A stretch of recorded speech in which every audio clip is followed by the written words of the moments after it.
বানায় কিছু টাকা পয়সা নুন দেবো। এই যে একটা দেখতে মনে হচ্ছে বলত। রাগ করলা বাজান? আর না এরা কিছু কইলেন না, কিছু হলেন না, আমি রাগ করাম কে রে? দেহি বাবা তোমার আত্রা, তুমি যে রাইতে ঘুমায় যাও, কথাটা ঠিক না? হ্যাঁ। সকালে ঘুমোতে উঠো, হ্যাঁ। কথাটা ঠিক না? হ্যাঁ। রাগ করলা বাবা? না। তুমি যে সকালে উঠে নাস্তা খাইছিলা, কথাটা ঠিক না? হ্যাঁ। তোমার যে টয়লেটে চাপ দিলে টয়লেট করো, কথাটা ঠিক না? হ্যাঁ। রাগ করলা বাজান? না। আমি হলাম জ্যোতিষী। কি রে, কথা তো সব হাসাই, সব তো ঠিকঠাকই কইতাছে। বাজান আমি একজন জ্যোতিষী বাজান। তোমার জ্বর উঠলে, মাথা ব্যথা উঠলে শরীর খারাপ হয়ে যায়, কথা ঠিক না বাজান? হ্যাঁ। রাগ করলা? না।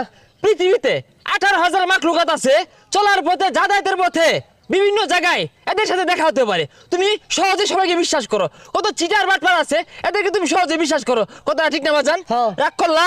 হ্যাঁ ঠিকই কইছুন, আমার সব মেলা মানুষ দিছে। বাজান তোমার মুখ দেখলে বোঝা যায় তুমি একজন পরোপকারী মানুষ। তোমার কাছে কেউ